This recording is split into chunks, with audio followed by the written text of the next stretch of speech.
maternity health care, that 1 million mothers have access to service. He talked of the Linda Mama maternity care services, the national health insurance, where 7 million children have been reached, and kangaroo care mother program that leads to enhanced brain development from infancy, when almost 1 million neurons are rapidly connecting. And I connected with his presentation because just to give a personal highlight, my firstborn was a preterm, and I did a lot of kangaroo care. He was born at 32 months because I had a small infection, and he's brilliant. 32 weeks, yes, sorry.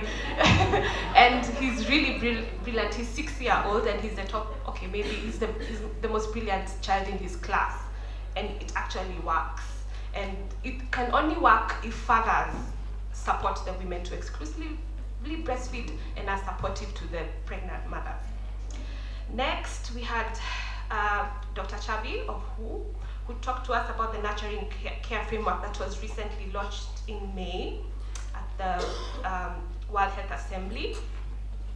And the nurturing care framework was developed by referencing mainly the Lancet from 2015 and SDGs, and a global strategy on this was developed, which mainly talks about survival, thrival, and transforming. Worthy to note is that SDGs cannot be achieved if not linked to ECD, so it's very important that we are here and we are having concerted efforts in ECD. And he also added that the nurturing care, for the nurturing care framework to have an enabling environment, we have to do caregiver capacity building, empowering community, which many of us are passionate about, supportive services, and enabling policies. Next, we had Elizabeth Kitonga of AFCEN talking about how to achieve the best outcomes through partnerships, and she urged that for us to provide quality service through networking, there's need to strengthen the role of frontline workers. We need to hold governments accountable to keep their promises, strengthen partnerships across sectors, increase knowledge generation and dissemination of good practices and innovations, and supporting development of key resources and tools for quality improvement, such as with preschools. Mrs. Jacqueline, of the Senior Deputy Director at ECD, highlighted that preschools are mainly attached to primary schools to ease transition. Integrated education includes the mild special needs learner, while learners with severe disabilities have a separate curriculum according to their areas of need. She was talking of this as she highlighted the new curriculum for Kenya. She lastly added that the curriculum has been prepared for learners from above 4 years, and 0 to 3s should be in daycare centers and therefore do not have a curriculum. Rather, maybe a caregiver's curriculum needs to be emphasized on or developed. Some proposals that have been made in teacher training is a minimum of diploma for all teachers, and strengthening internships and teaching practice, which is important because this is a very new curriculum for many teachers, and for them to be able to tailor the needs of the learner, there has to be a total shift, and there's need for a lot of practice. Then from the county, from CIR, they have a remarkable model that Nairobi can borrow from. They have launched the integrated ECD policy. They have integrated ECD policy.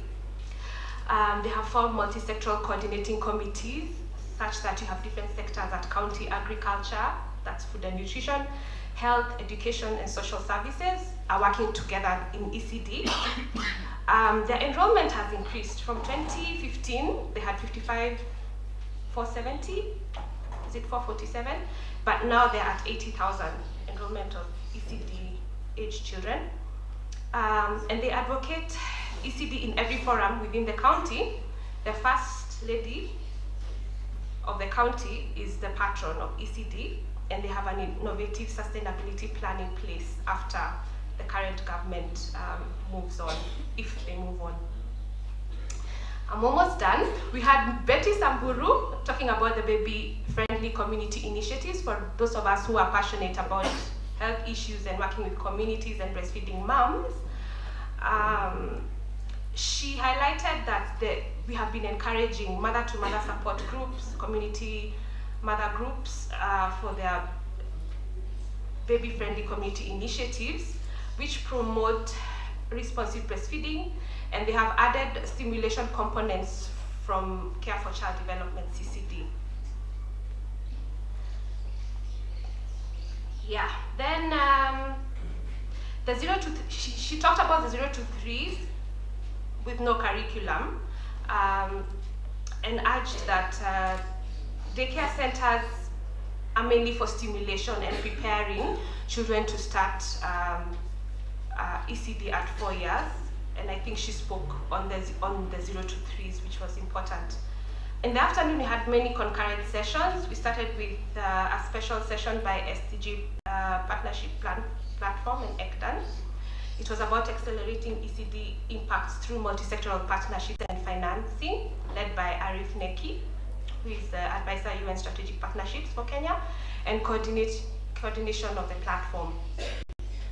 So it started by highlighting that the private sector and government sector approach to reaching children has been fragmented for far too long, and we need a collective advocacy to advocate for multi-sector partnerships and financing.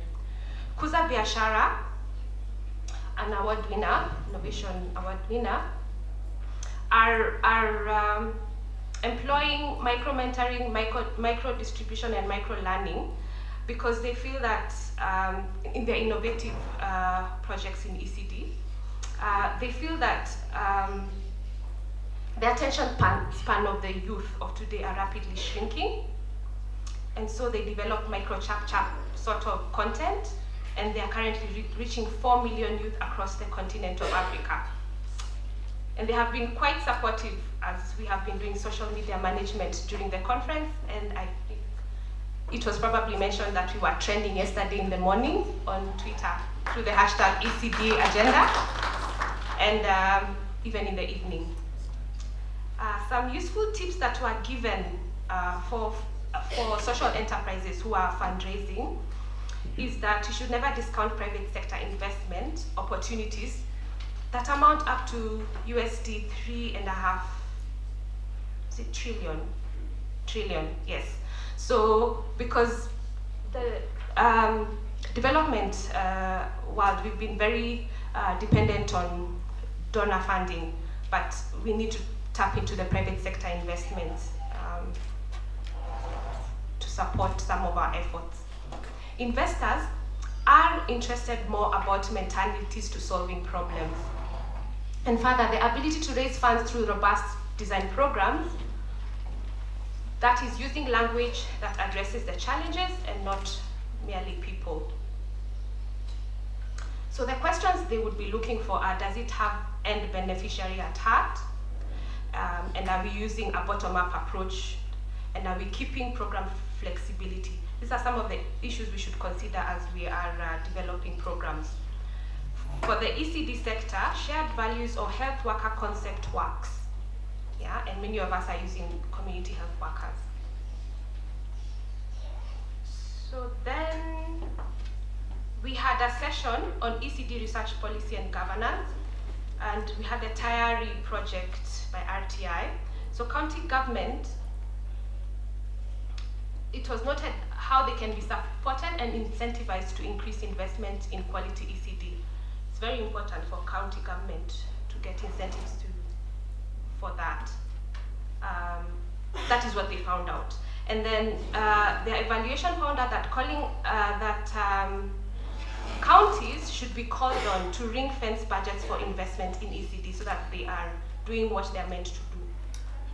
And then we had a presentation from Kenyatta University on preschools in informal settlements. And what came out was that government has come up with various documents outlining the standards and guidelines on safety and security of learners, such as the National School Health Strategy Integrated Strategy Implementation of 2011 to 2015, the ECD Service Standard Guidelines 2006, which need to be revised, the Safety Standards Manual for Schools, and registration guidelines for alternative provision of basic education and training.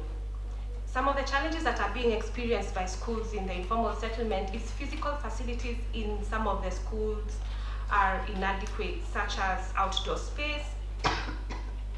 Even the structures themselves are dilapidated, they're not doing so well. And during dropping and picking of children or on their way from school, they are often attacked or bullied by bigger students, but they are afraid of telling parents. So there's a concern and there's a need in the informal settlements. And informal settlements are marginalized or hard to reach. That's where we find vulnerable children who are hard to reach. And then there was a session by MECP, who have a unique program. About 80%, what they observed was that 80% of ECD professionals in their context are female, and they are trying to start young with the boys. So they've had to do some changes, such as having mixed gender groups, assigning roles to both boys and girls in their context, and encouraging equal opportunities for both boys and girls.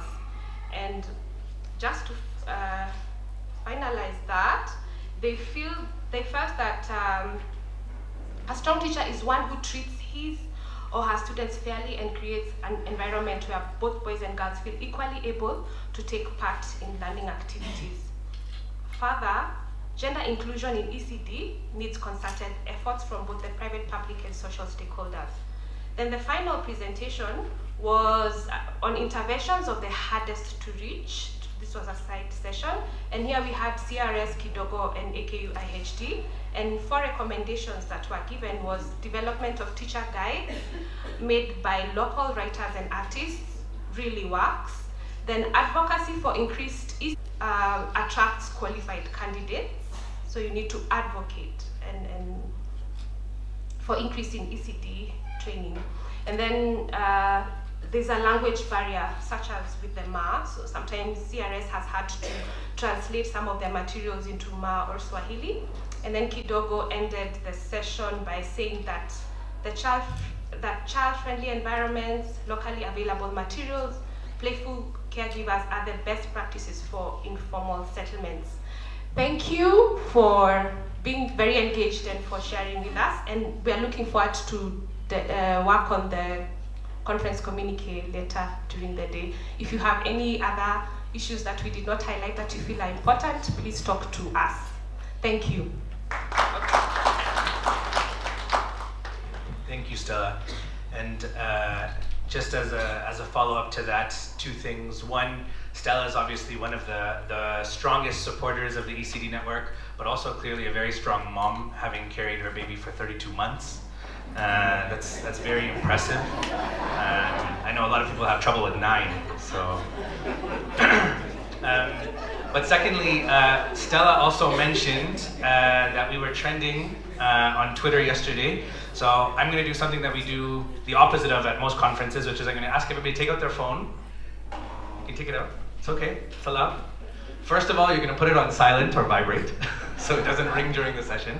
But secondly, you're going to take it out and you're going to try to tweet, you're going to Facebook, you're going to Instagram, you're going to, I don't know what Snapchat is, but you can use Snapchat if you know that thing, and use the hashtag ECD agenda, and we're going to get it trending again on Twitter today so that the rest of Kenya can see what is it that we're talking about.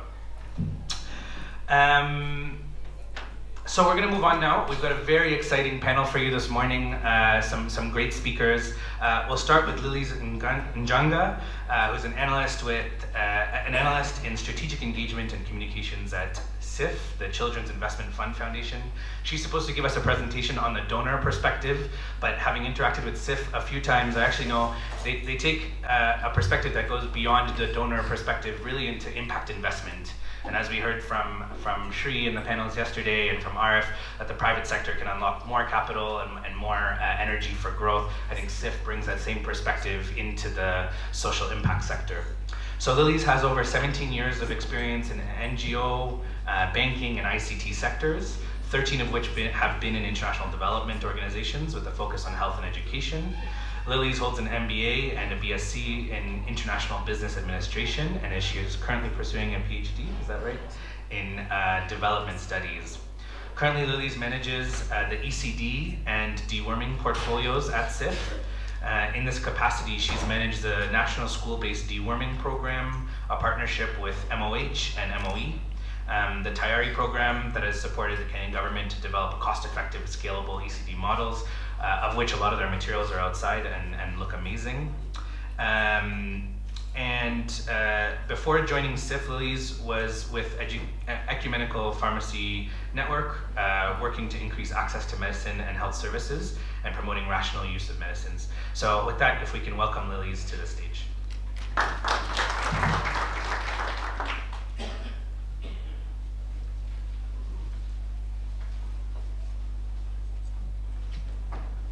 Thank you very much, Honorable CECs, His Excellency the Deputy Governor for Samburu, distinguished guests, ladies and gentlemen, good morning.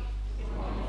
It is indeed a pleasure for me on behalf of the Children's Investment Fund Foundation to be here to share and participate in this important conference. And yesterday I thought about the presenter who came here and said, maybe in future we need to make this conference all-inclusive and probably have children with us. And I thought a little bit about it and what that would mean. And I kind of visualized some children during the breakout sessions held up somewhere, and the conversations I imagined they would have went something like this. And I thought of Ajuma from Kwale, who would probably be telling the other children, you know, I heard some people whispering that I was born with a low birth weight, and that might have made me stunted. Isn't there any remedy for low birth weight? And another girl, still within the group, from maybe Atieno from Nairobi, I would have a different story. And she would say something, hi guys, have you heard about the way the preschoolers these days are having fun in the Nairobi schools? Can you imagine they have such colorful workbooks? Even their teachers have workbooks. And what about the play materials? Those guys are having fun. In our days, well, referring to 2 years ago, for her it's a long time. You can't imagine what kind of fun they're having. They can even count. Goodness. And it would be Fatuma from Mandera with a different story. And for her, the story would be a little bit different. And she would tell the children, you know, my mother is expecting a baby girl or a baby boy, but I'm worried. She looks very tired and weak.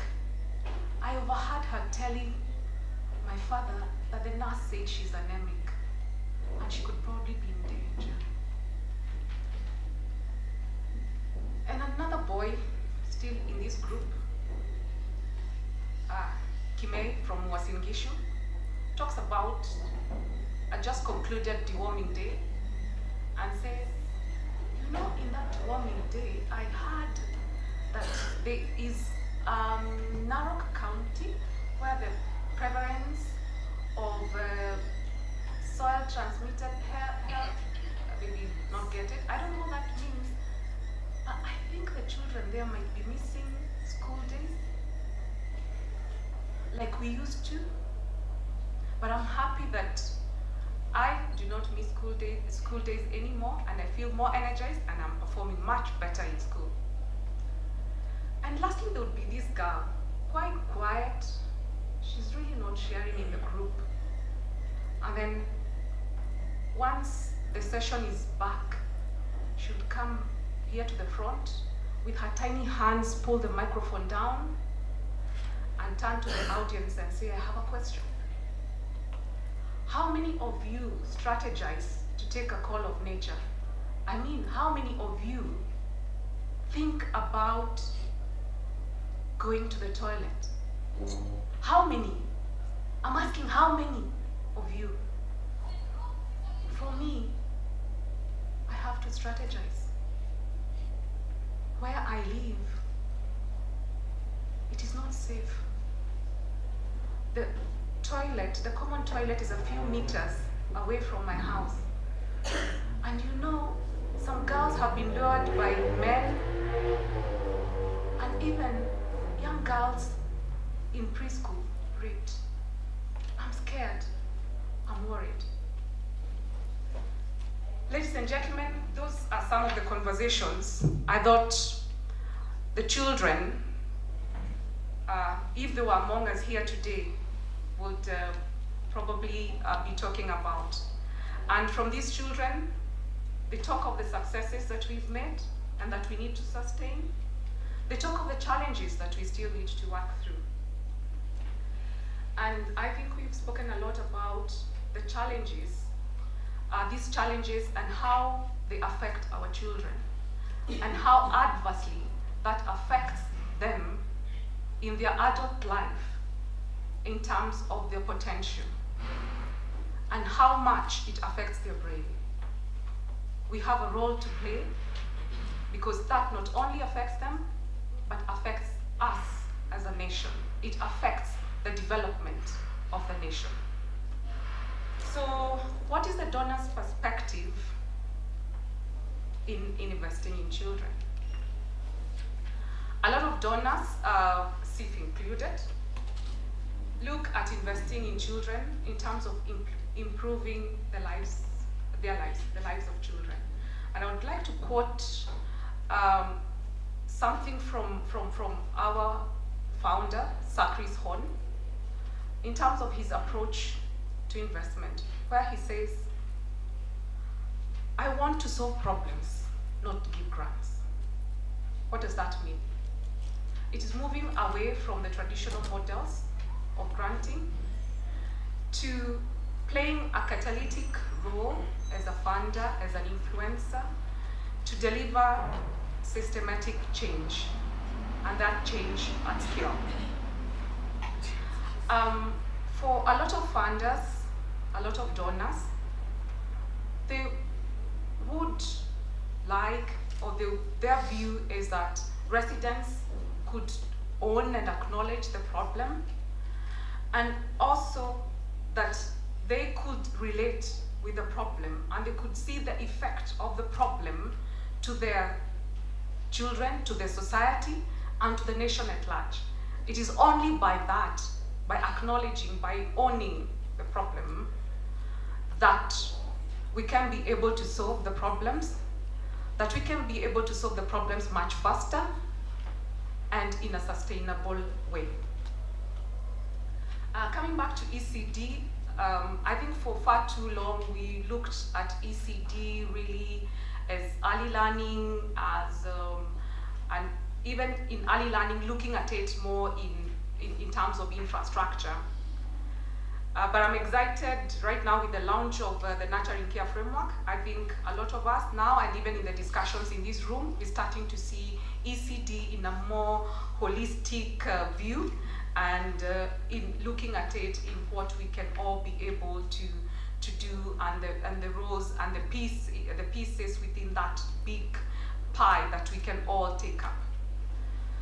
However, funding gaps still exist in children, that is in the work around children.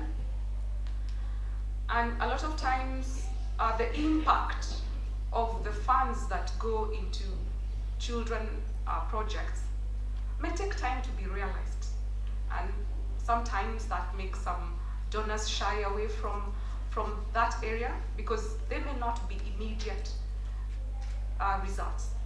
For example, if you're saying that the child, if you invest in this child, the child is going to have a better earning power as an adult. We're talking about 25 years or 20 years minimum, assuming the child is already in preschool, giving the child about 5 years. By the time the child is in the work space, it is over 20 years. So that is when you really can test that impact. You can really see it. So some of the investments in this area will take time, but they are worthwhile. And looking at what that can mean for our generation, and the younger generation, it means that we could probably pull out a whole generation out of poverty. It means that we could raise a generation that could change the demographic data of this country for the better. And looking at the lenses, through the lenses of private philanthropy, it takes sacrifice to do that.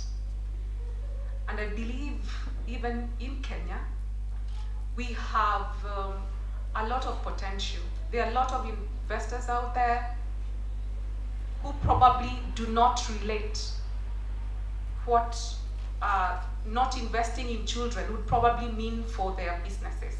You've had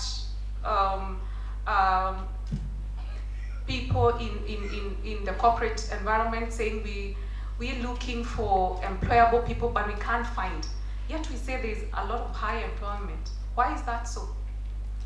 We should try and get business people, get private corporations to see the relationship between investing in children and sustaining their businesses 100 years plus.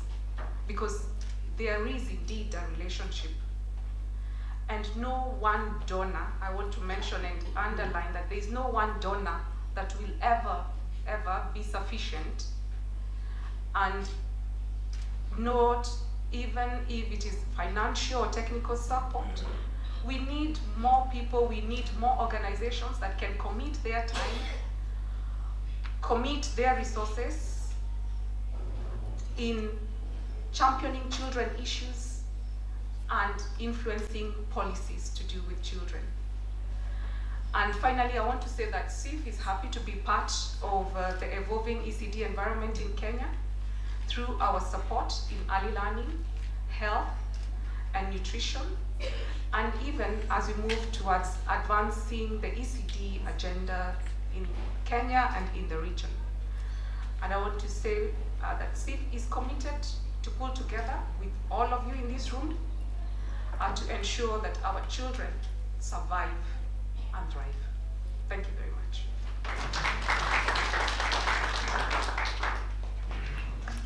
Thank you very much, Lilies.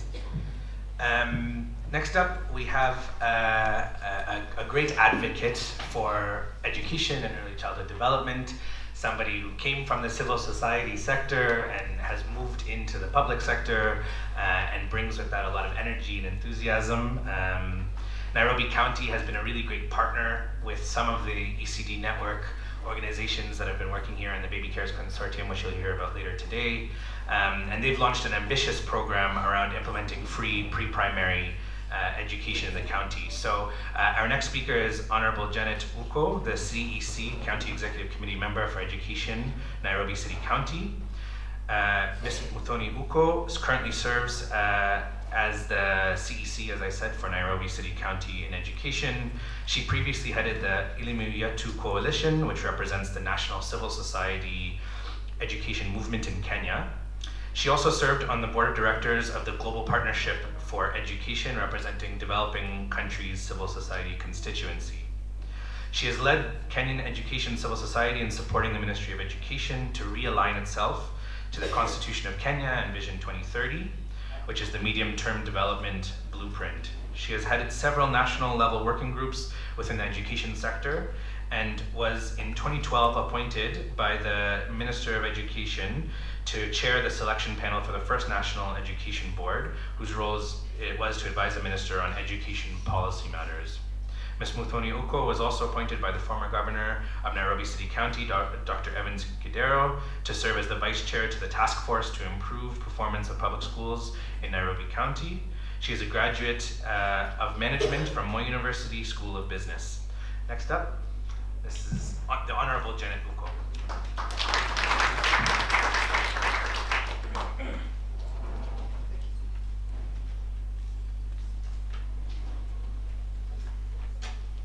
Thank you for that very big introduction. I'm not used to being pampered like that. Excellencies here present and colleague CEC members from various counties. Let me start by saying Karibuni Sana, Nairobi, and let me thoroughly apologize for our absence yesterday. Something is happening in our county. We are all holed up at Windsor Hotel, where we are working on our performance, contracting. So everyone else, apart from myself, I am here now, and she's receiving a number of calls. Where are you? Where are you? So we might not even take so long. She will leave immediately after I do my presentation. I'll want to stay longer, but I will leave. Partners here present, thank you always for supporting us. I can bear witness. We've held several forums with CIF, UNICEF, and so many other partners. And everyone present, ladies and gentlemen, good morning. Yeah, as he introduced me, I'm currently the CEC member for education.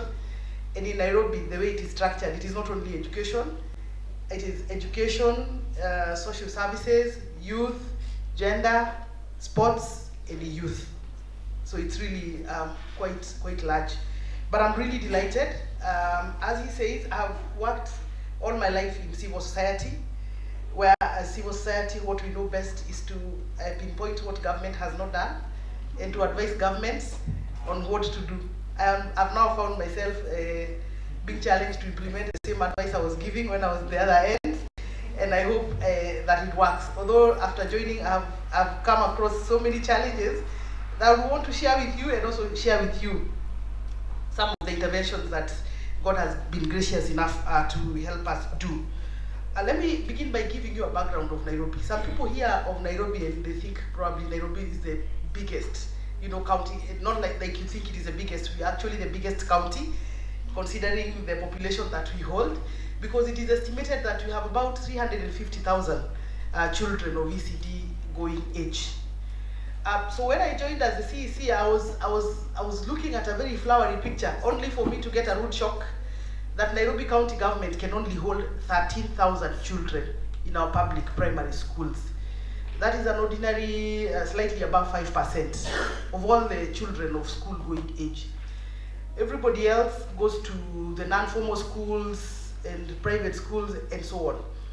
So I think for me, the biggest responsibility that we have as Nairobi County government was to try and expand ourselves, expand the spaces that can be there in our public schools to be able to accommodate all the children that would want to come. Because the Basic Education Act is very clear that 0 to 18 years, basic education should be free and compulsory.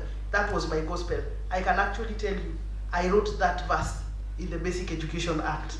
So when I find myself here, the other challenge is, and so many people can confirm, there is a lot of talk about free education in primary level and secondary level. But truth of the matter is, so many ECDs are charged. I will not speak on behalf of other counties, but I will speak on behalf of Nairobi County, that before the governor declared free ECD in our schools, we had schools charging as high as 15,000 Kenya shillings to access ECD. And for a very long time, the ECD children have been the ones supporting the inadequacies of funding of government. So that the head teachers believed that the funding is not enough, is not sufficient, so they will charge these small children because the county government is not so structured in terms of declaring free, whether it is free or not. So I found a lot of controversies around when the county government wants to lay its hands on ECD, because it is a cash cow. That is the money that teachers were collecting to help fund primary school, which I think for me was and is and will remain to be a tragedy. Because if you cannot facilitate a child to access good quality early learning, then the consecutive years are highly compromised. So we have in Nairobi County about 205 public primary schools. And in all these public primary schools, it is desired that every school has got an ECD wing, but that is not the picture. We have about 187 public primary schools that have got ECD wings. And the city county, defunct, had also established 24 standalone ECD centers. That brings us to about 229 institutions that we are talking about. The other tragedy that we face is that definitely, as you all know, where schools were established, nobody bothered to establish schools in the urban slums. Schools are established in the traditional spaces that were set aside for land, and as it would have, our greed, we swallowed and sold all the spaces that were meant for schools. Therefore, in Nairobi, when you're talking about expanding, we must first meet people in court to first discuss ownership issues of the land that they currently sit. Before then, we can want to expand our space. That is the bitter truth. And the other thing is, if you go to estates, like I'm believing a good number of you know, when we're talking about Nairobi, we always talk on your behalf because I know you have a relative or you've stayed around, even if you're working in another county. But in the upcoming estates, such as Tasia, in places like Roysambu, do you wonder how sane people went about establishing homes to live in, high-end, you know, flats and but they did not leave space for school. That is us, human beings. We only think about ourselves, but we do not think about our future. That is what has happened. So we are going through processes of ensuring that we bring back the spaces that were meant for public so that we can be able to establish our schools. Why am I giving you all that background? To understand that much as we might want to absorb the entire 250,000 to come towards our free ECD program, we are lacking space. So those are some of the challenges that we have as Nairobi County. And finally, and one of the biggest challenges, and I hope other counties are not crying foul, we are now inside the second phase of devolution, you know, step 2, the second, 5 years of devolution. Not a politician, speaking as a professional, but if you audit what exactly was the contribution, and I'm talking like this because I know even after Governor Sonko's 5 years, somebody else will stand here and ask the same question. We stand on podiums and say ECD is our responsibility as a county government, but what exactly is your responsibility? Yes, how many classrooms did you expand? You know, what was your investment, you know, in your 5 years as governor, for example? And I think that is the biggest challenge, because in Nairobi County, we cannot talk about a commitment to expand the space of ECD, a commitment to say that by the time I took over government, the enrollment was 10,000. But by the time I was exiting, I had expanded that access, you know, the figure to about 20,000. And I think that is the responsibility I would want all of us to take upon ourselves. That when we are talking about this is our responsibility, is it just our responsibility just because it is given unto us by the Constitution, or do we feel a commitment to better? I found 205 institutions, but by the time I was leaving as governor, I have 210, 220 institutions. You know, I mean, I think for me, and I'm speaking like this because I know we have advocates, I know we have civil society, I know we have everyone here. Please hold us to account, because it is, I'm strongly feeling, especially speaking for Nairobi, we are just ECD because the Constitution has given us. But in terms of exactly what commitments we have done, I really did not see much for the last 5 years. So what have we done as the administration of the new governor? I want to begin by saying that everything is about investment. Everything is on the money. If we will not secure the money for ECD, then we will remain at where we are. When we took over government, we discovered that the model that was being used to fund ECD, we thought was wanting. because it was just about XYZ amount of money set aside, but then it would be for tenders. For example, county government of Nairobi would buy soap centrally and distribute to the ECD centers. They would buy, say, cleaning materials and distribute to the individual ECD centers. And I was like, why can't you divide that money per child and take the money to every individual child? I mean, God forbid that I would sit somewhere and you know, and oversee a tender for soap, then I divide it into mitungis and distribute it to the nursery schools. So we did what the national government is doing, the capitation model. So we looked at the budget that was being spent and we divided it by the number of children that were at that particular time going to our ECD. And we discovered we can actually send every child 3,815 for every child. So that now the school sits somewhere, we have the school management committee, they sit down and they decide the needs of the children. That has transformed the way ECD is managed in Nairobi County. It has transformed. Because as we speak now, let me just see the slide. Do you have it? Okay. Am I switching it off? No.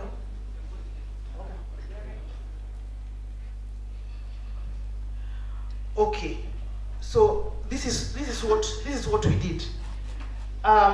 We heavily borrowed from the primary school because they've been there for over a decade. So we didn't want to reinvent the wheel. So we discussed that every school would open 2 accounts. One would be a tuition account and the other one would be a general purpose account. And for the tuition account, the allocation for every child would be 645 shillings per child per year. And the allocation of children with special needs would be 725. Clap for us for being special needs sensitive. Yeah, okay, because you know there is a general understanding that really the cost would vary, you know, for special needs and for the ordinary children. I didn't want to call them normal children because everyone is normal. The general purpose account, I will show you the vote heads, you know, in the next slide. The allocation per child per year is 255, 2,555, and that for special needs is 2,575, giving a total for every child in our public ECDs. Every child receives 3,200 per year, and children with special needs receive 3,300 per year. And I can confirm this money is in the accounts of the schools as we speak right now.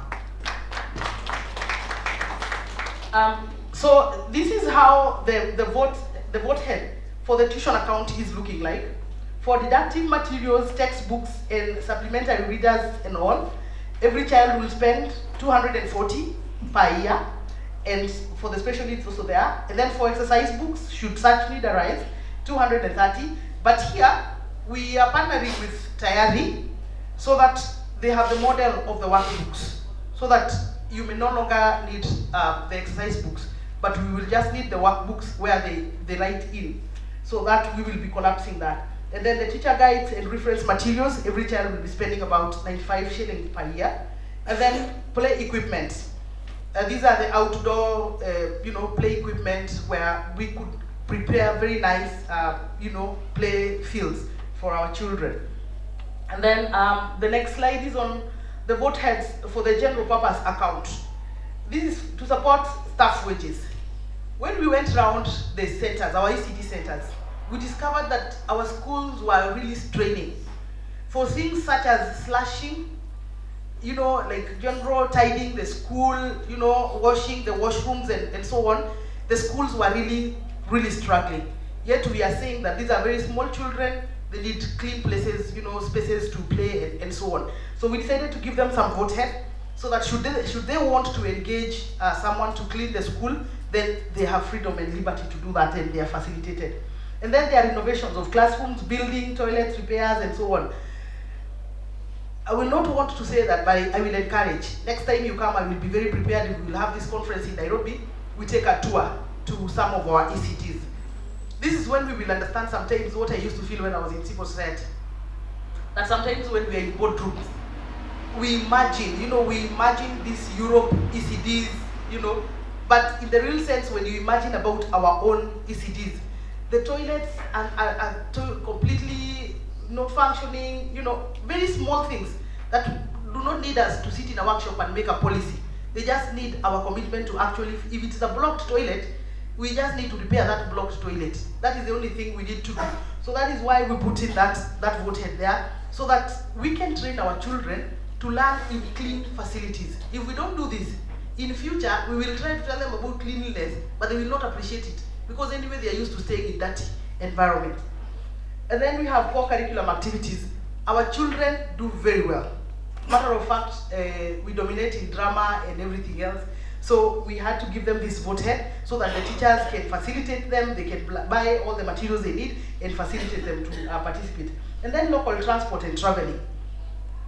All our ECD teachers and our education facilitators, they will at some point want to have meetings within themselves, within peers, but they don't have fare, and so on. So we did a vote head for them, as well as telephone, box rental, postage, and so on. And then environmental and sanitation. I had talked so much about toilet, which I'm very passionate about, especially for young children. So that's why we gave them that vote head. And then capacity building and committee meetings. With these tiring things happening, we want our teachers to be attending meetings and then not to feel like I'm spending my salary to attend a meeting. So they will be facilitated, to do that. And then there are contingencies. I want to talk about vote 9 so that I can come to vote 8. Meals. Our generous Feed the Children had warned us that they will not be feeding us, I think as from July. So we decided to own our problems and provide a provision. But we worked on their provisions, which I think for me do not encourage waste, and it is just what is enough for our children. So all our children that will be attending our free CDs, the county government will be catering for their feeding. And then vote 8, because the 10 shillings Feed the Children was telling us was only for food. So vote 8 is for fuel. So no parent will be charged for firewood or anything. So that is, and I think that's the end. Each learner in Nairobi attending our ECD centers will have this. And this is a good problem that we are now facing. After the governor made the pronunciation that ECD is going to be free, we had only budgeted for 13,000, is it? 13,900 children. As we speak today, we are having 17,000 and some hundreds, which is not a bad problem, is it? Yeah, so it tells you what people have been doubting all along. Levies are the biggest barrier to accessing education, at least in Africa. Levies are the biggest barrier.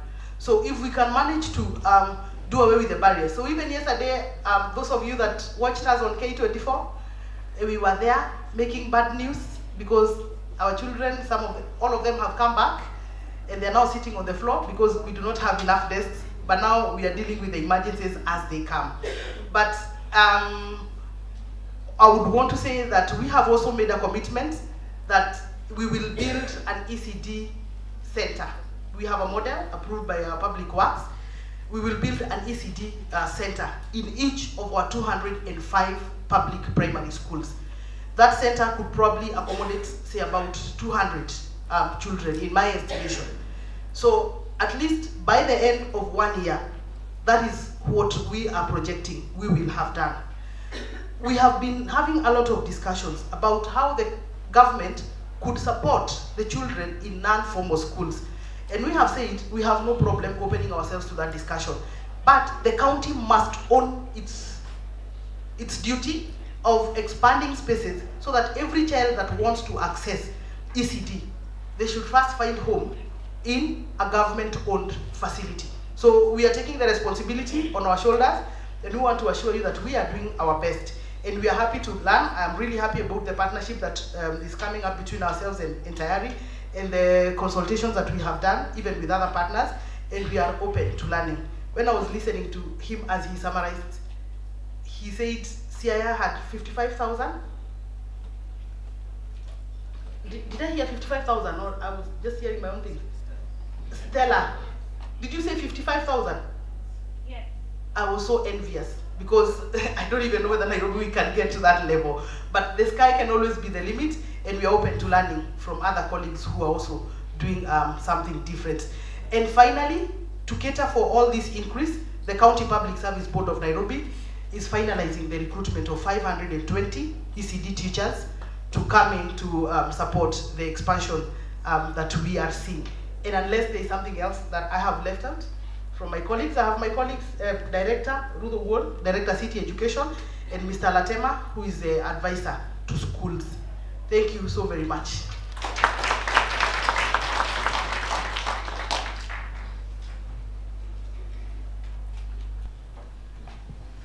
Thank you very much. For those of you who may have seen me walking around, it's because my job here today is to be a glorified timekeeper. So I'll be waving these at our speakers as they go to keep us on track today.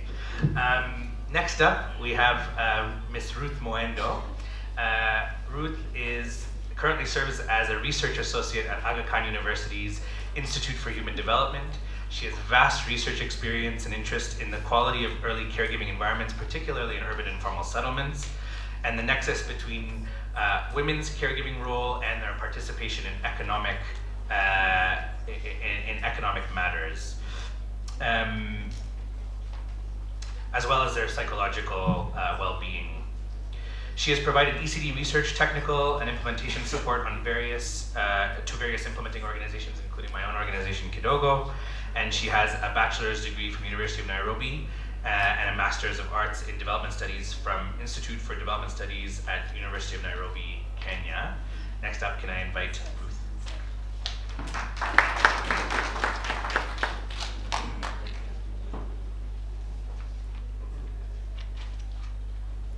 Good morning, everybody.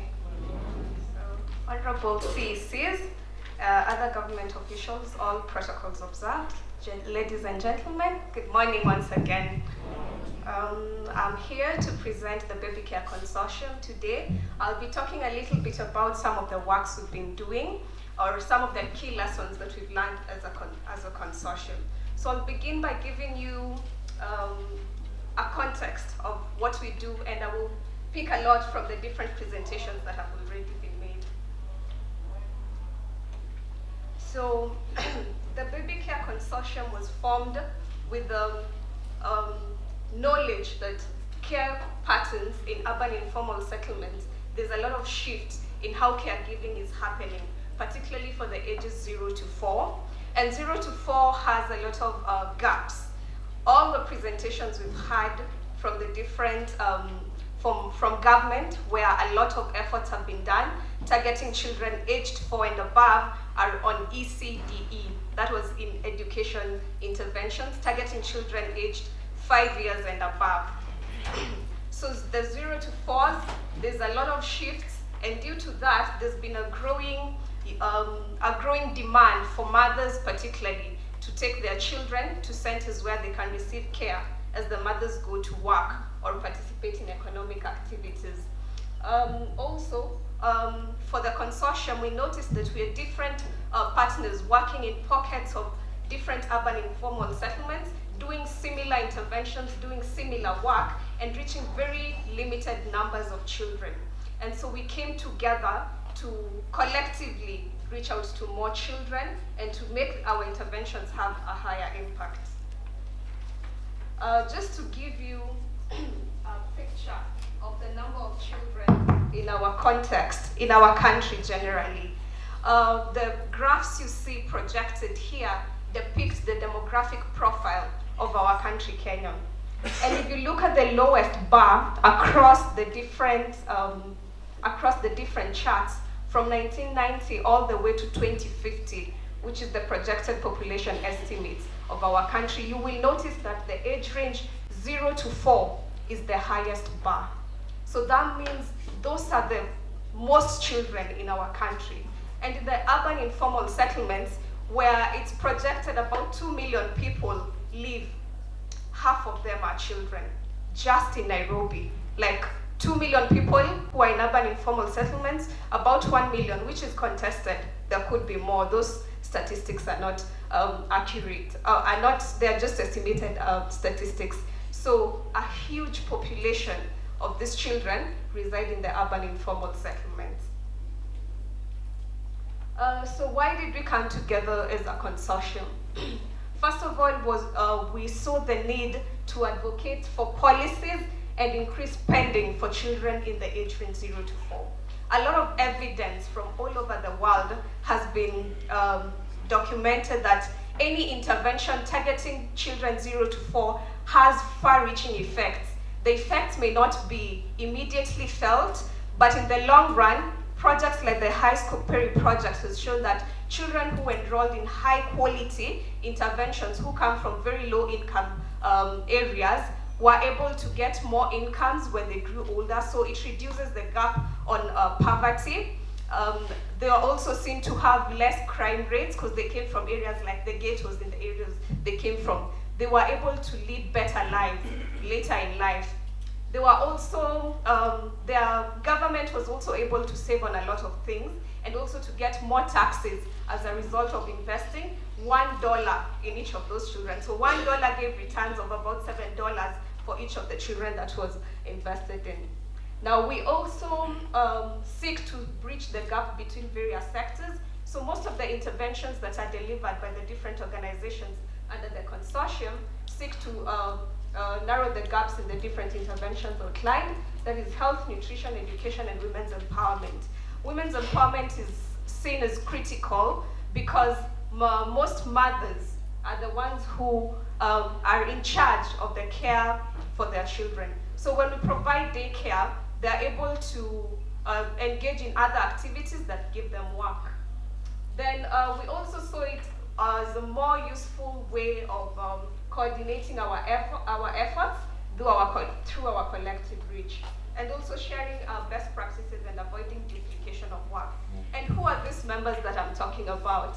The founder members of the consortium, Kidogo, who have a social franchising model that involves a hub and spoke model. With the hub model, that is the best model practice, which seeks to give, which is a very high quality care setting that mentors other existing daycare centers within the informal settlement areas for children. Then Aga Khan Foundation has a linkage with health centers and home visiting and the baby care centers. So from the baby care centers, we're able to follow up to the homes and then to a linkage to the public health facility in the areas that they have delivered the interventions. African Population Health Research, they conduct a lot of ECD research and also interventions that are delivered. They're able to evaluate the impact with the linkage to women's empowerment.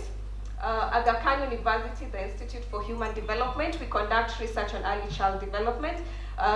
Daraja does a lot of community-based organizing for daycares and alongside the health ministry. Then Tiny Totos has done a lot of mapping and offers advisory support services to different daycare centers. So our collective action is organized along 4 broad themes. The first one being mapping. Our mapping efforts have revealed that there are about 3,500 daycare centers in different informal settlements that we collectively work in.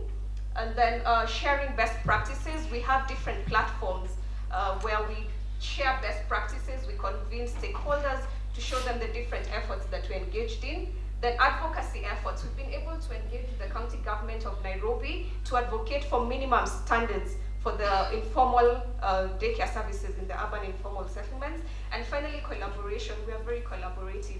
Everybody who's working in the informal settlement area, we encourage them, or with vulnerable populations, to join the consortium.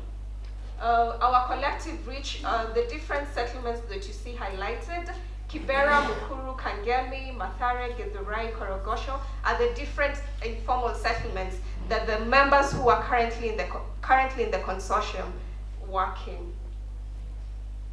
Our recommendations based on the different efforts we've been involved in. one of the recommendations that we very strongly advocate for is the licensing or registration of different daycare centers in these different settlements that we are engaged in. This is because if these centers are registered, most of them are run as private businesses. If they are registered, then they're able to adopt the minimum standards that we have been pushing for. So they would be able to provide better quality for the children enrolled in the centers. Number two, the minimum standards that I've just talked about that are cognizant of the informal settlement context, that would not pose a lot of difficulties for the centers, while not at the same time lowering the standards. And this has been proven by our different interventions that have been delivered that are very limited cost or at a very low cost. We are able to provide high quality services for every child. And finally, I'd like to echo what was spoken yesterday about on the curriculum development. We are not advocating for a curriculum to teach the children. We recognize that at this stage, the children need to play, they need to be stimulated, they need to have experiences as much as possible. So what we advocate for is the curriculum for the caregivers who engage with these children. And even for the parents, we're told there's a parental engagement strategy, linking these parents to the caregivers who've been delivered this curriculum that we're talking about. So just to show you one of some of the efforts out of our project. This is a baby care on this side. This is a baby care in Lolongo that was photographed when the Kidogo realized the need for instituting a best practice model within the urban informal settlements. And you see, these children are looking at the photographer. On my far side, you see kids who are in a baby care setting. And all the children in both pictures are looking at the photographer. But you see a difference. The children on that picture are very happy. They're smiling. And that just goes to show the opportunities that exist when we improve the environment where children receive care. Because they're both in an environment, but the way the environment is organized, they're both in urban informal settlements. That's in Kibera. But the internal environment where the children are receiving care is very different. And it stimulates their brains and makes them very happy. So what are we saying? What we are saying today is that there have been a lot of evidence-based projects that have been piloted, tested, and proven right here in our context by our different organizations. And we have that evidence. We are excited to partner with counties across the 47 counties of Kenya to implement daycare models that are scalable and cost-effective. We have the values, we have the figures that we have that documented that would show you can implement a scalable and very cost-effective, high-quality daycare program. And finally, we are open to cross-learning from public, private sector, and academia to provide holistic programming for children aged 0 to 4 years. Thank you.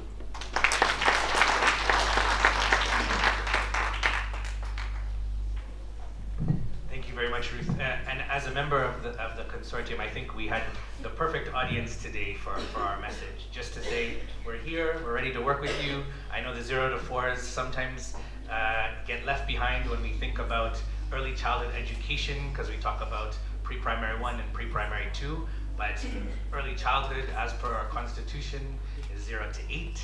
And so we can't forget about those first 4 years when in fact their brain is developing the fastest. And so whatever we can do to support you in Nairobi County and the other counties that are here, we're very much open and willing to do that. Next up, I would ask, is Flora Irangi in the room? Flora, if you don't mind coming and taking a seat up front. So Flora is the M&E manager for Little Rock ECD. For those of you who know Little Rock is an oasis, an inclusive oasis in the heart of Kibera. For decades now, they've been running an inclusive early childhood center focused on supporting children with special needs alongside their peers,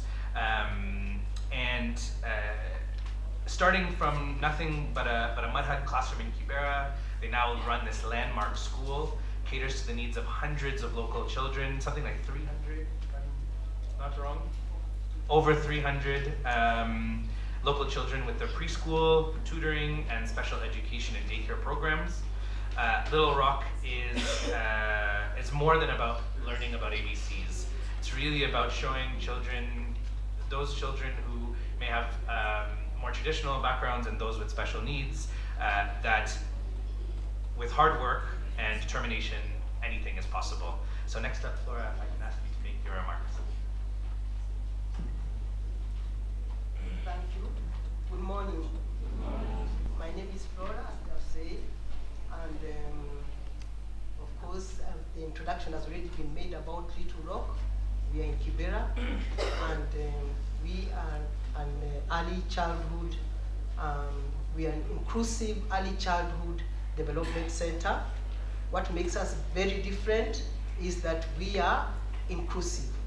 We are not just like any other ECDs. And when we talk about inclusivity, we are talking about children with disabilities learning together with the regular children. And when we talk about regular children, we are talking about the other able bodies. In special needs, we call them children, regular children, the regular children. So I'm here on behalf of the director, who is Mrs. Lily Oyare, and right now she's not in, she's out of the country, she's in Uganda. And so I'm going to give a presentation of what she prepared.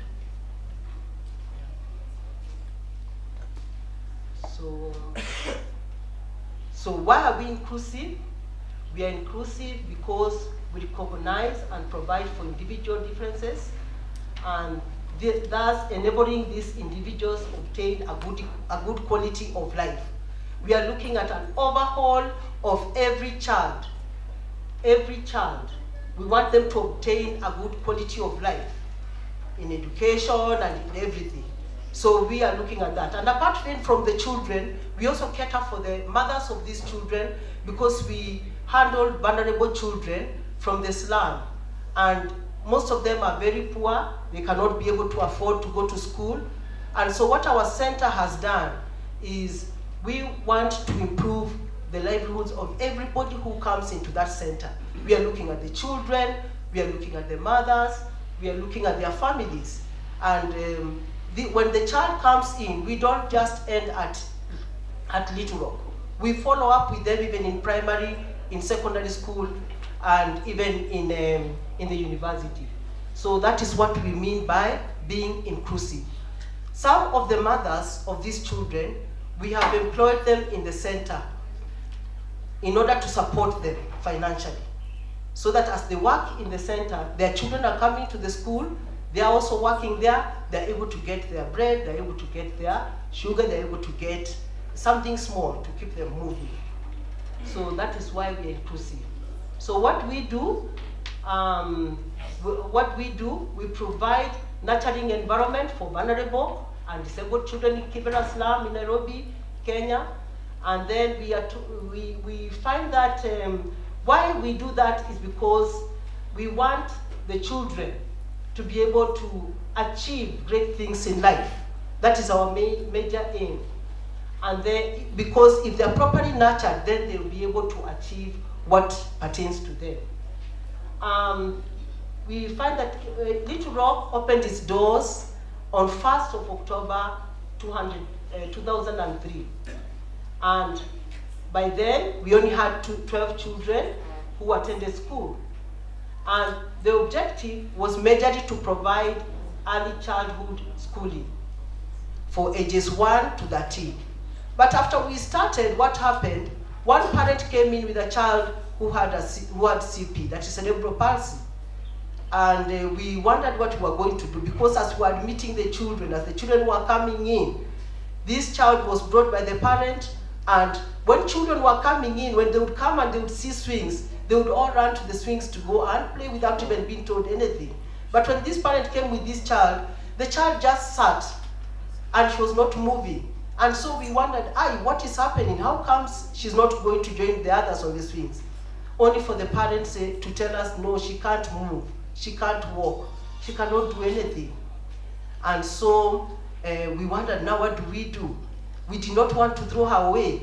We also wanted her to be part of the school. So she came in, and later on we tried to find out what we do with disabled children. And as we admitted this one, they were able to start calling each other. The other ones who had disabled children were able to bring their children also. And so we had to declare Little Rock to be an inclusive early childhood center.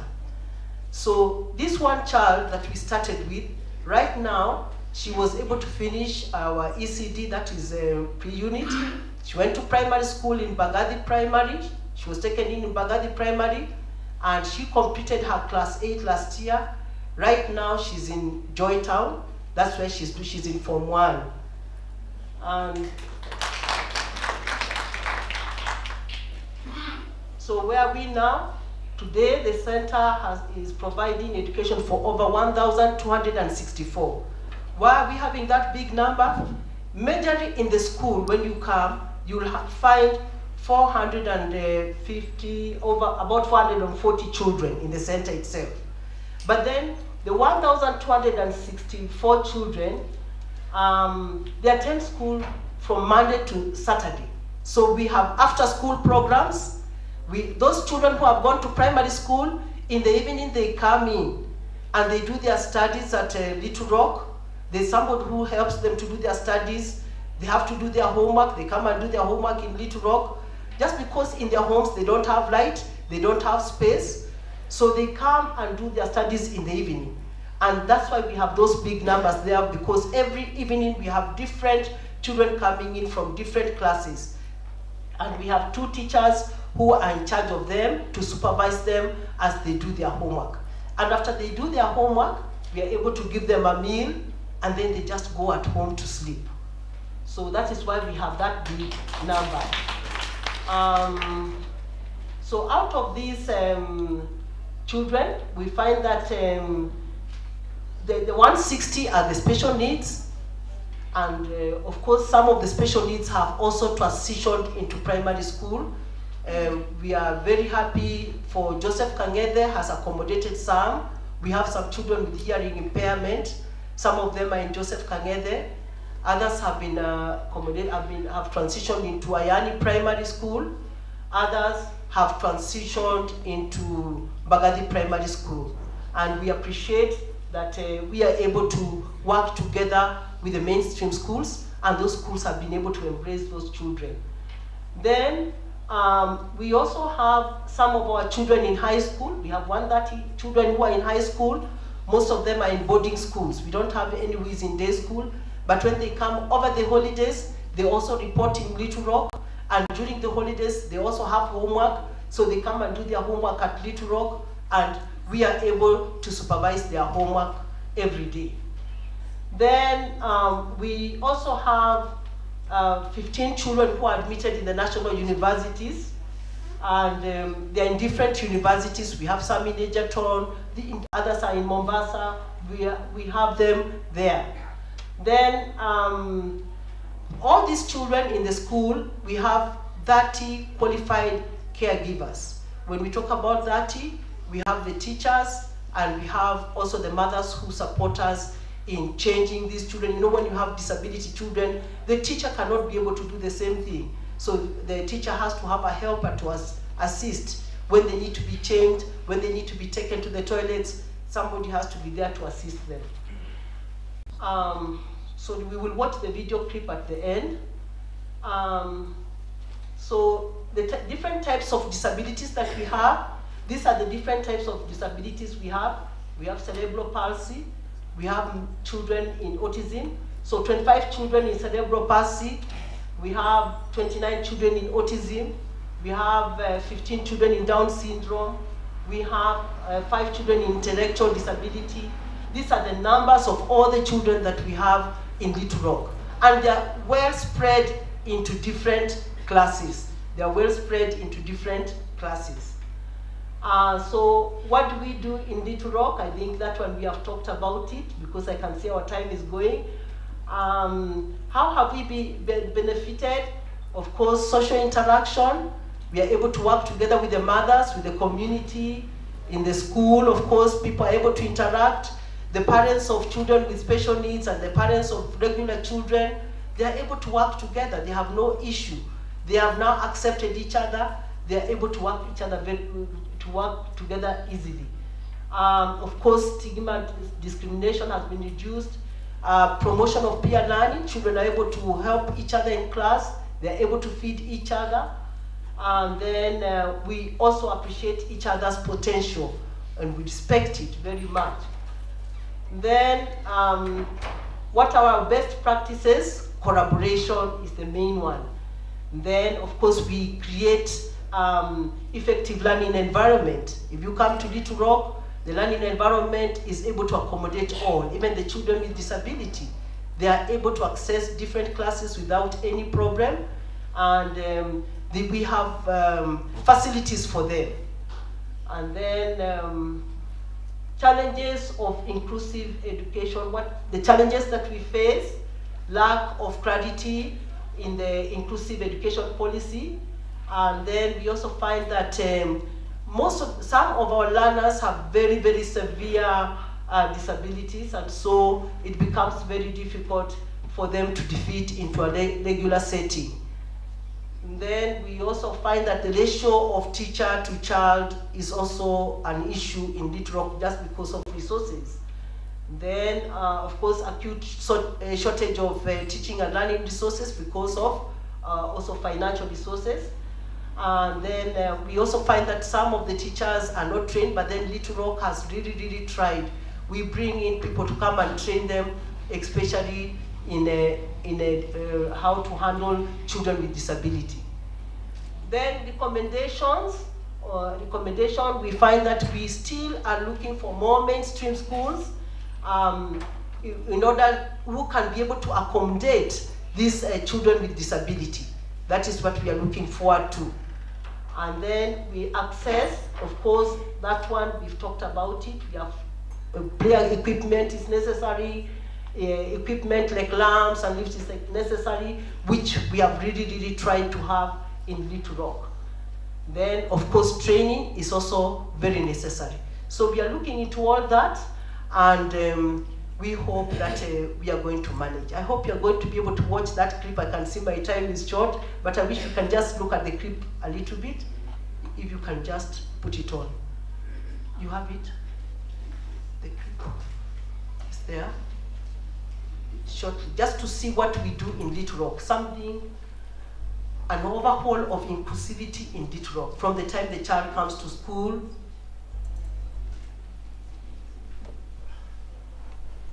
And right in front here, you can see somebody taking me a photo. Can you stand up, please, Alphonse?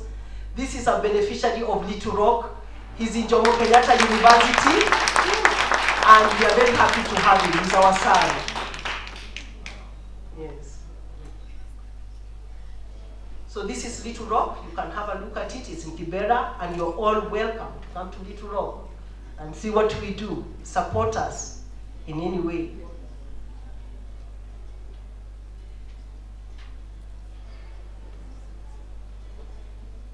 So this is what happens when the children come to school in the morning.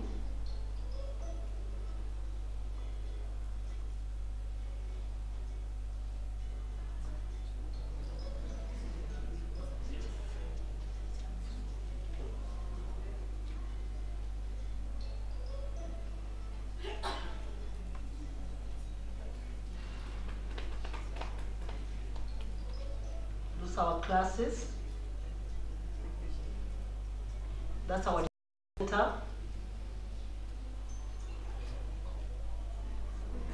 We embrace prayer. The children are praying. You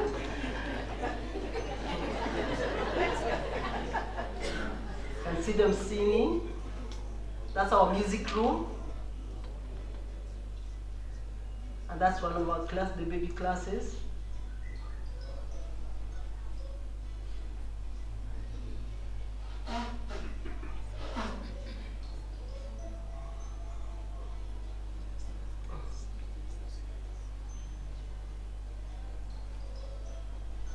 those are our class setups still.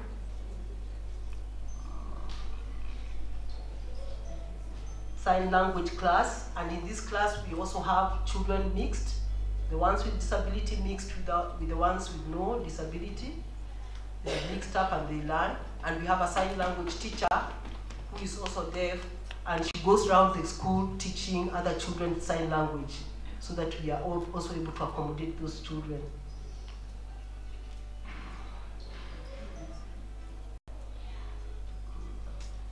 That's still the resource center.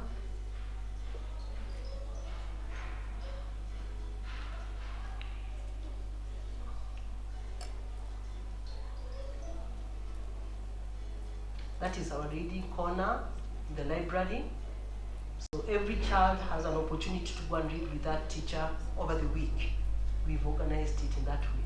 We have also our music room. We train our children in different instruments, drums, we have guitars. We have people who come in to assist us in doing that training. Yeah, that is ballet.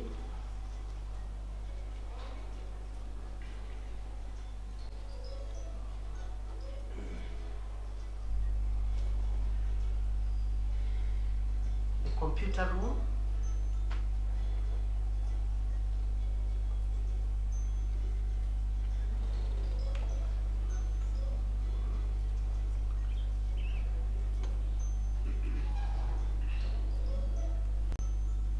We try our level best to give the children a balanced meal. Some of them, that is the only meal they have in the day. We also have sports.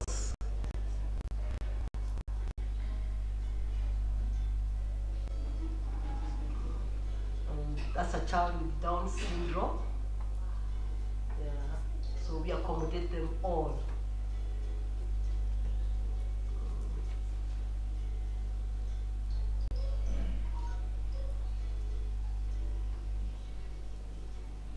And this one is Down syndrome also.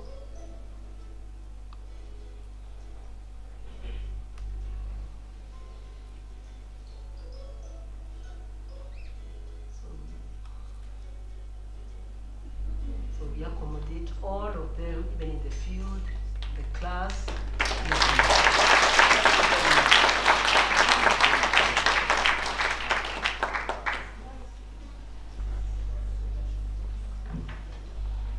I think I speak on behalf of all of us when I say wow. Yeah? What a wonderful space. And for those of us who are either new to the ECD sector or maybe come from a different sector, and I wanted to point out, did you see any blackboards? I don't think so. We focused on children on the floor, playing, enjoying, great resources for them to manipulate. That's what we're looking for. All ECDs should follow those types of programs. These guys are doing excellent, excellent work. Let's give them another round of applause. I can see Anne from my team looking at me saying, we need some of those resources for music time. Next up, we have Masad Omar, the Assistant Program Director for Madrasa Early Childhood Program in Kenya. Masad has an extensive work experience with community-driven projects. She joined Madrasa in 2009 as a coordinator, and in 2013, she took up the position of Assistant Program Director. Her role includes assessing the effectiveness of the Madrasa program and sharing the findings broadly. Masad has a master's degree from Moi University, and she participates in numerous ECD and community development forums, derives great satisfaction from seeing the initiated projects realize their intended objectives. Masad is also, and I think most importantly, a happy mother to 4 beautiful girls, the youngest of whom is only 2.5 years old. So I think, if I remember correctly, what we used to call baby class, or now play group. So let's put it together for Masad.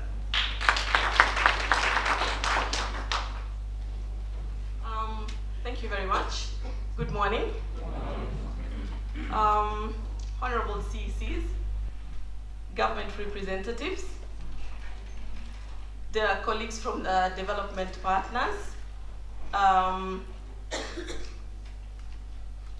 presenters, ladies and gentlemen, All protocols observed. Good morning. Yes, the main reason why I put that bit of the introduction is just a way of showing my attachment to ECD and the way I enjoy working in this field. I have a master's in actually fisheries biology, but everybody asks me, why did you leave fish and turn on to children? And I say, that's an answer for another day. I'll tell you more. But I'm enjoying what I'm doing, yeah, and it's actually giving me a lot of satisfaction to see that I can still start practicing it with my own children. As the saying goes, charity begins at home. So it gives me a lot of satisfaction, and I don't think I'll ever change my mind. Before I go to my presentation, I would like to mention the fact that I'm very much delighted today and humbled at the same time, because I'm making this presentation in front of a great man, Mr. Arif Neki, who participated extensively in the progress and development of the Madrasa program. And therefore, it gives me a lot of encouragement to speak about this program. So thank you, everyone, and I welcome you to join me in the journey of the Madrasa program. So as the name goes, the Madrasa Early Childhood Program is an early child development organization that is affiliated with the Aga Khan Foundation and the larger Aga Khan Development Network. The program was established in the 1980s to support early education for underprivileged communities. It actually started its footing in Mombasa, and sometime in the early 90s, we were able to expand to Tanzania, that is in Zanzibar, and then later on in Kampala, that's in Uganda. So the Madrasa program is a regional program that has presence in these 3 countries in the region.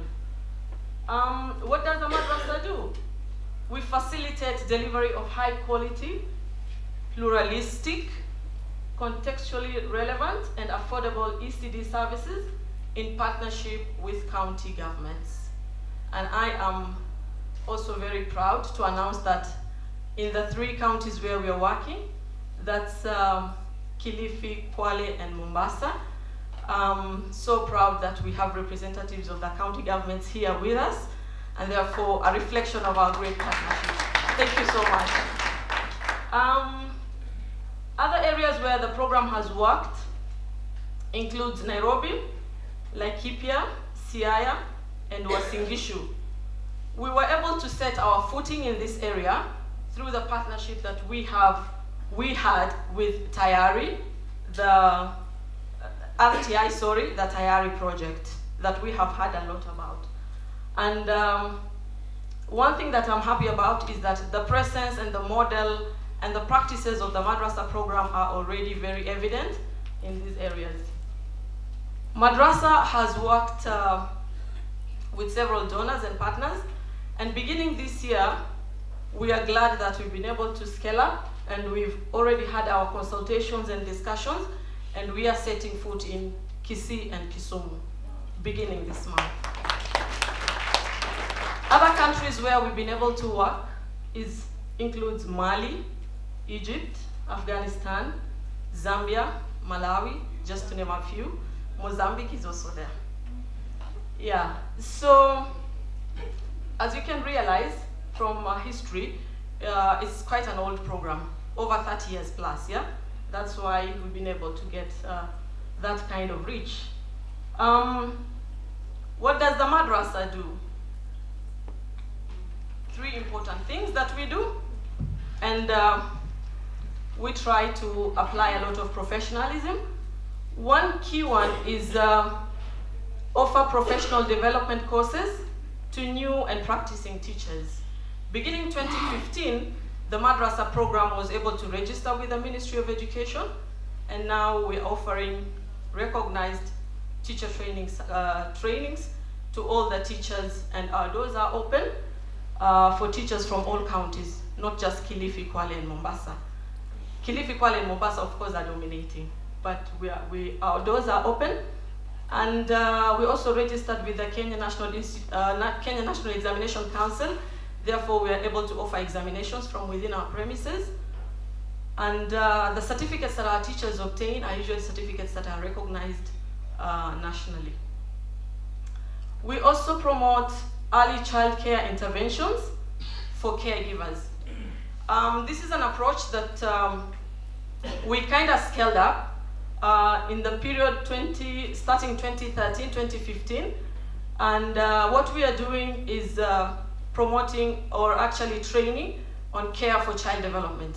So far, we are doing this in Kilifi County, and we've been able to also extend and offer trainings to other regions in Africa, and mostly that is in Zambia and Malawi. We also provide tailor-made training and technical support to preschools, civil societies, governments, and private organizations. And that is our effort towards getting a shift from the usual donor-dependent perspective to being able to generate our own resources to support the work that we are doing with underprivileged communities. Yes, this is mainly pictorial. And I just want to pose a question. Do we resonate with the photos that we see? Is this something that is common in our work? Well, I'll just share a little bit on the history of ECD in Kenya.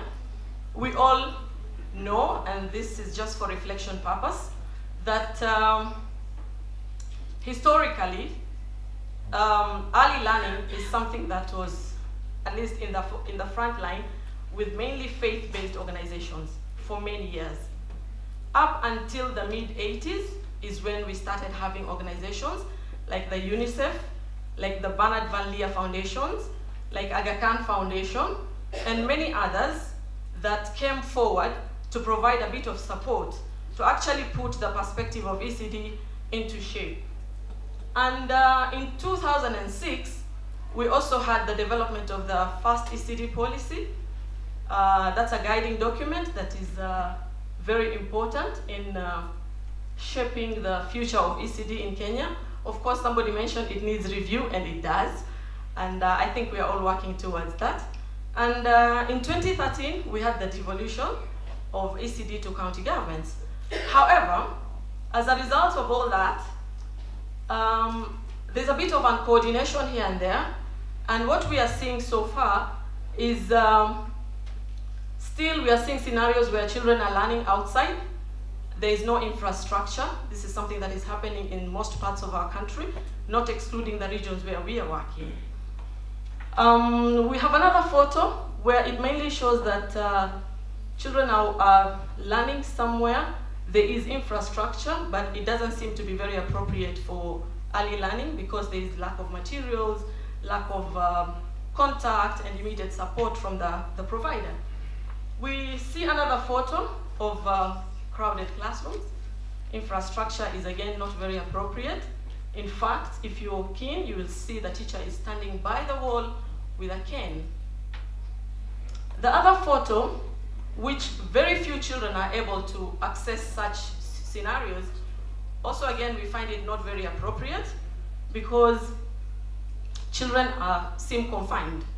It's clean, it's organized, there's a bit of furniture, but then for those of us who do a bit of ECD, we also see that that is not very appropriate for very young children. So as a response to that situation and seeing how best we can be able to improve on our performance, the Madrasa program has established a very unique model to support holistic child development.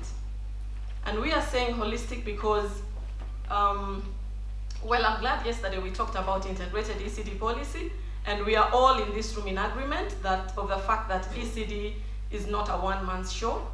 Every one of us has to put in their efforts and their heads in there, all different sectors, I wish to applaud CIA for what they are doing. They mentioned yesterday that they're already doing a multi-sectoral approach.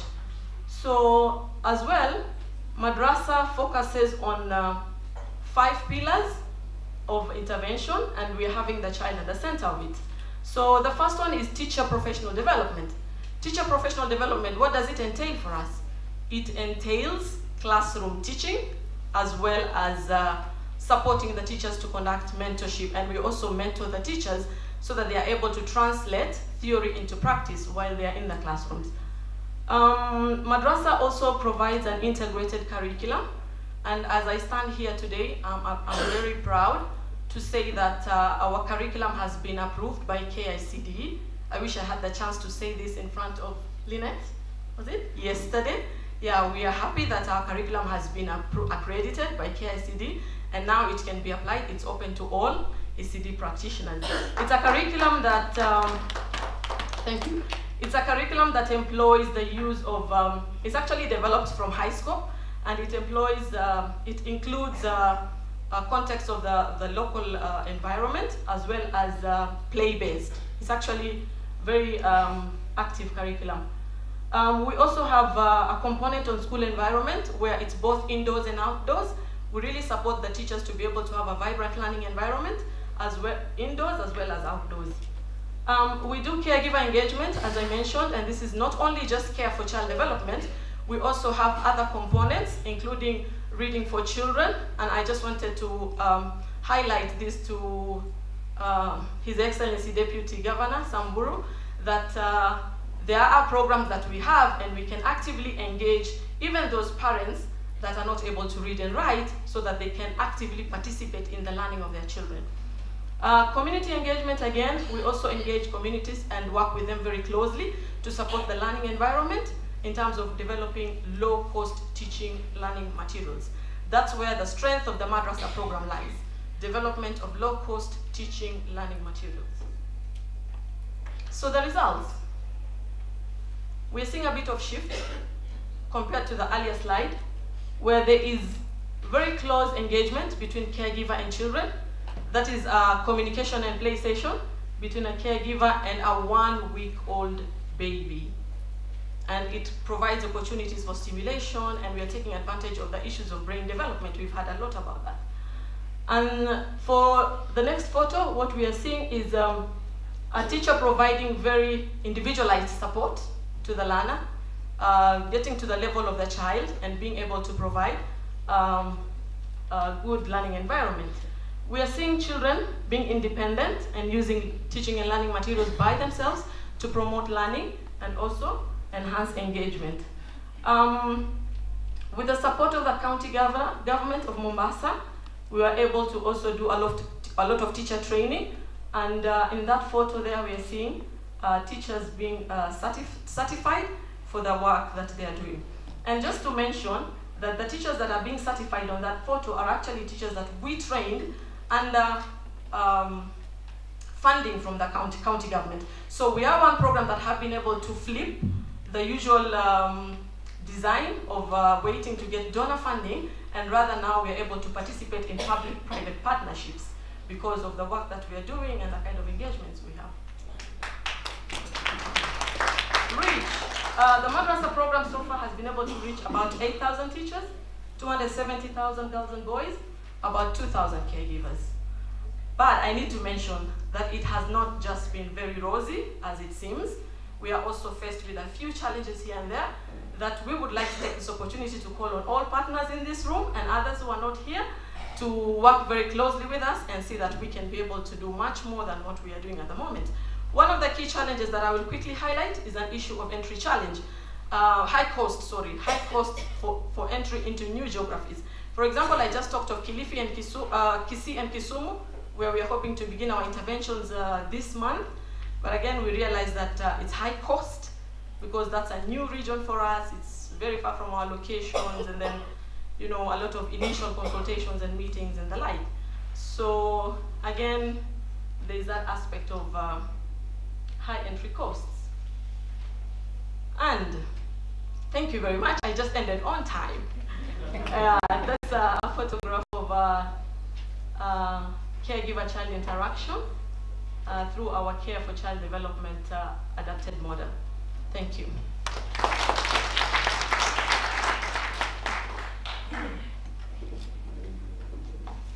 Thank you, Masad. In fact, I was going to say that you should clap for me because I think we've moved from 45 minutes late to now 10 minutes late. But those claps are actually just shared with the rest of the panel. We've all made the time together, so well done. That's my goal today. I'm having a competition with Oscar. He was trying to see how late he could make us, and I'm trying to see how early we can make us. Wonderful. I think this has been a phenomenal panel. I don't know if you guys agree with me. I think it was really engaging. We got to see some of the best practices that are going on from baby carers, from the donor perspective, from the government perspective, from implementers, including Little Rock and Madrasa. We've got a really great understanding, I think, coming out of this about what's next for us in the sector. What do we need to aspire to?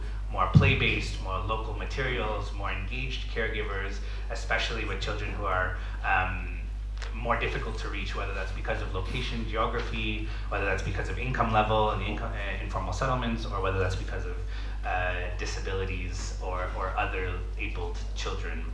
I will make an allowance for us to go behind schedule a little bit, and we will take 5 questions. And when I say 5 questions, I mean 1 question per person times 5 people, not 5 questions from 1 person. So if I could ask Oscar to take a mic, and maybe Stella, if you don't mind, if you're not taking notes right now, if there is anybody with a question, if you could just put up your hand.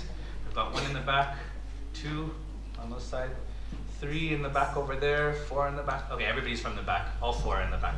And the last one from our sister up front. If I can ask the presenters, you probably just want to note, we'll take all 5 questions and then I'll let you respond.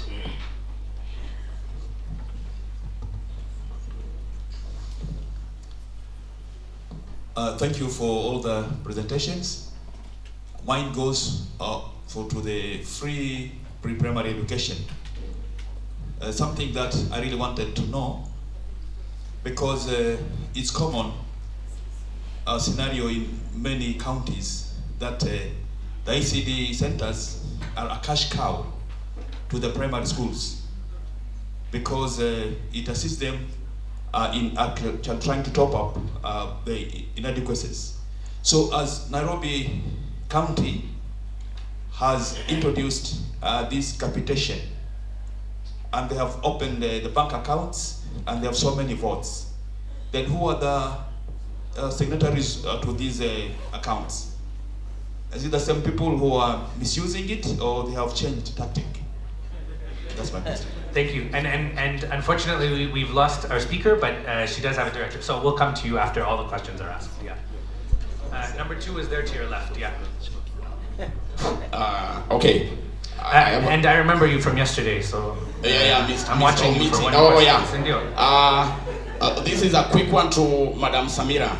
Madrasa is not a curriculum, it's a program. So for the audience, we only have 1 curriculum in Kenya, the CBC. Any other thing is a program, isn't it? Yeah, so Madam Samira, you can correct this. I'll ask Madam Samira. But my question is this. My question is this. This one goes to Janet Muitiki, the baby care. You are talking of high quality care centers. You are not giving us those qualities.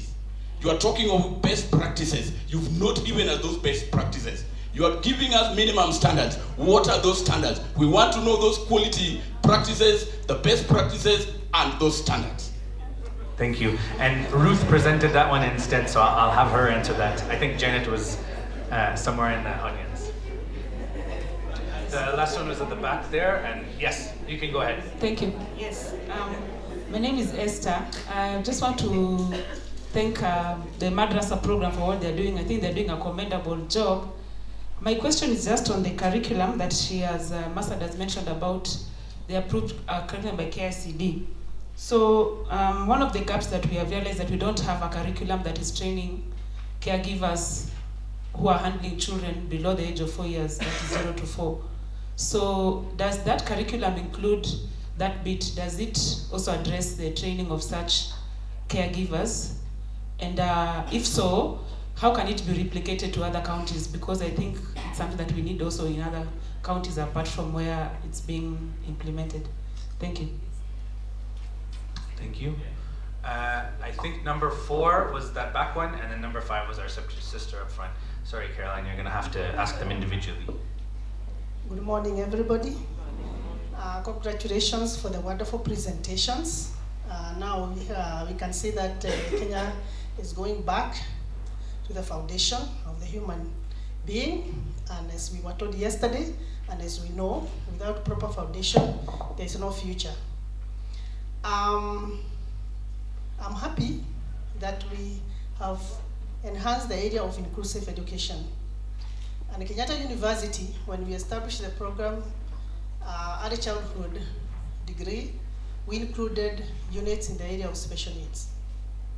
And I think this needs to be enhanced further, that now we have started the inclusivity in particular in the Little Rock.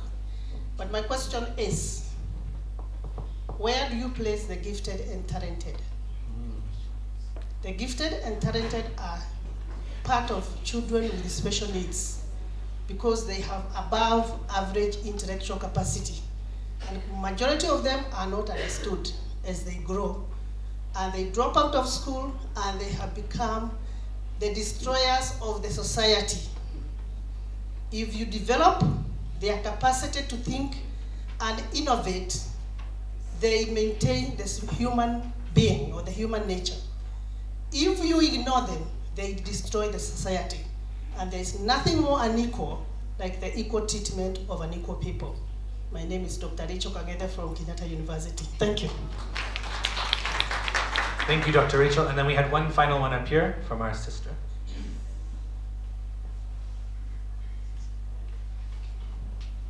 Thank you, presenters. Mine goes to Honorable Janet, although I think is there. I like your strength, your passion that you have strengthened ECD in Nairobi County, and then there's allocation of fund, but during the presentation I saw allocation of fund for play equipment, preparing playground for children. My question is, we are advocating for sustainability by training caregivers and teachers making local play materials.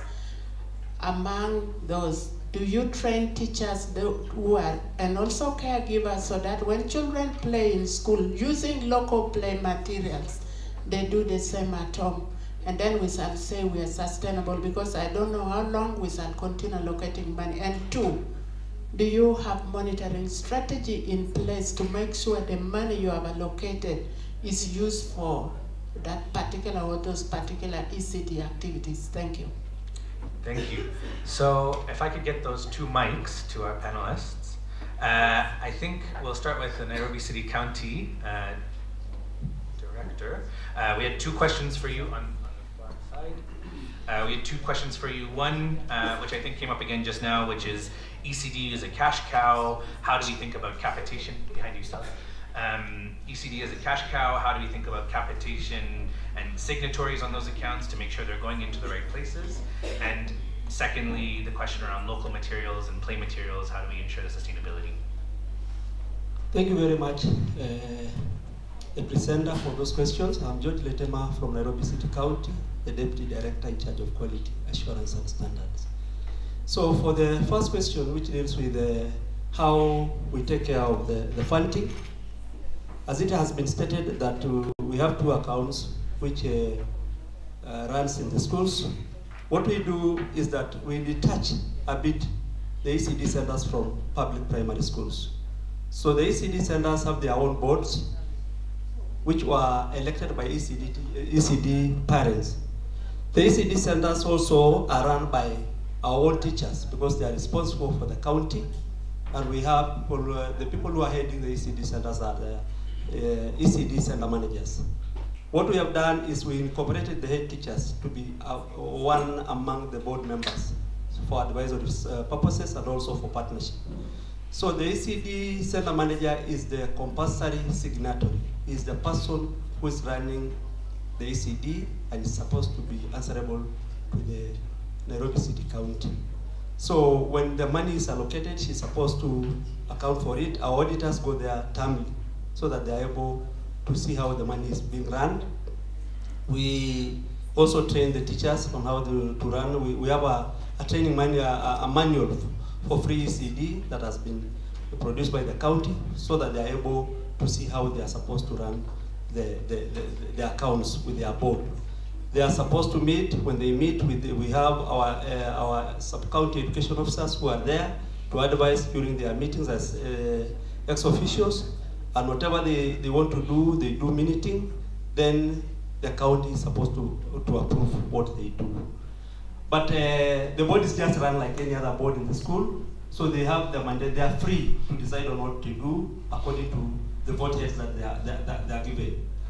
With the issue to do, the other question was in regards to locally available material. The money you saw there was just a vote head on how they are supposed to. They can do it. They can buy materials and do it in the schools, depending on how the board and the teacher, the center manager will advise.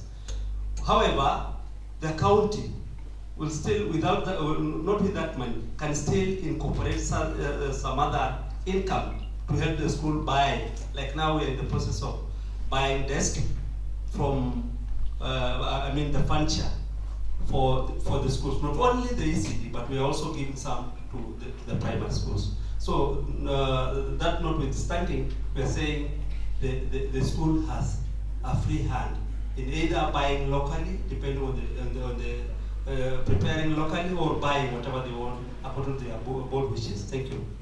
Thank you very much, I think, just to follow up on that question before we move to Ruth for the next one, I think the question that also came there was, how can we ensure the sustainability long-term of those play materials, and a lot of that is about training and capacity building of the teachers and the caregivers. So note that there's a lot of organizations in the room who are ready to partner with you. I think the sisters made that clear. I think the Madrasa program and others who are dealing with local material development as a long-term sustainability strategy are ready to partner with the counties, not just Nairobi County, all counties.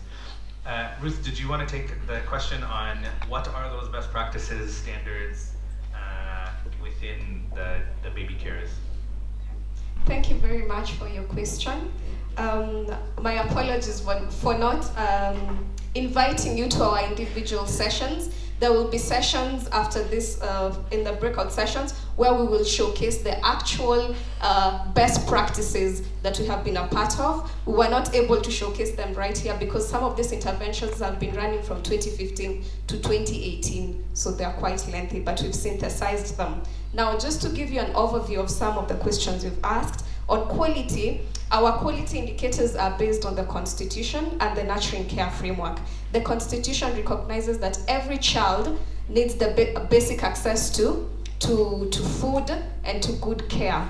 And the Nurturing Care Framework also recognizes that every child needs an equal start, regardless of where they come from. And we've said that the context in which we're operating is the informal settlement context. So when we look at the quality indicators, they're based off those anchoring stuff. Then for the minimum standards, they come right off from the quality indicators on process issues like play and stimulation. How is the caregiver relating to the child? They're based on how is the environment organized for the child. Is it organized to cater for the needs of the child as opposed to the child being forced to adapt to an environment? And we also look at the infrastructure around the child. And these are also informed by international tools like the Infant Toddler Environmental Rating Scale that has 7 domains around child development. So one of the issues is on the environment, on staff-caregiver interactions, how the children interact among themselves, the meals they are given at the daycare at the daycare center, and also the different activities from art to sports and to the learning and play activities they take in within the centers. And the county government, we've been working very closely with the county government in looking at minimum standards for daycare centers. And if you look at the daycare guideline standards, it has different standards that are for our context. So we've been trying to adapt those to fit in the informal settlement areas. So I hope I've answered your question. Thank you, Ruth. Next up, if I could ask my colleague from Madrasa to answer the question around curriculum for caregivers for 0 to 3 training. I think you may have captured it better than me. Okay, thank you very much. And I am glad that there's interest on the curriculum. To respond firstly to the question on whether this takes care of the children 0 to 4, just a clarity that what I was referring to is a teacher training curriculum. This is something similar to what we have at the national level, the ECD teacher training curriculum. And therefore it's for teachers, Esther. And to also shed some more light on the fact that this is actually accredited by KICD, is just to mention that what was mentioned by KICD yesterday on the fact that the curriculum has to undergo different stages of discussions and scrutiny before it gets approved. Madrasa did participate in the same process, where we had to meet with firstly the subject panel, then the course panel, then the academic panel before we got the approval. So it is clear you had me right, the curriculum is accredited. Thank you. Thank you. And finally, on the question of gifted and talented children being part of the category of children who have special needs, if I can ask Flora for her remark. Yes, sorry, I didn't mention the methods that we use when teaching, but we majorly, our main approach is learner-centered, and we also embrace the individualized method of teaching, whereby we are able to teach children as per the individual needs. So that's how we handle them. Okay, thank you. And Dr. Rachel, if you have more questions on that one, I think you can probably follow up with her individually. As my friend Oscar said, you can do some bilateral to get to the next answers there. I think we've reached the end of our time and are only over by a few minutes. As we move to our next sessions, I wanted to inform you that there's a misprint in the book. Right now it says health break. That's not a health break. That's a time for you to go view the exhibitions downstairs here and upstairs on the next floor. There's some beautiful exhibitions. If you have to use it for a health break, then I understand. But the main purpose is for display viewing and for grabbing some chai as we move into our next sessions. From here, we're going to move into concurrent breakout sessions as we did yesterday. So I'll actually ask the chairs of the 3 different groups if they can stand right now, so I can point you out and we can say which rooms they're going to be in. Dr. Hudson, I think you're here. Flora is going to be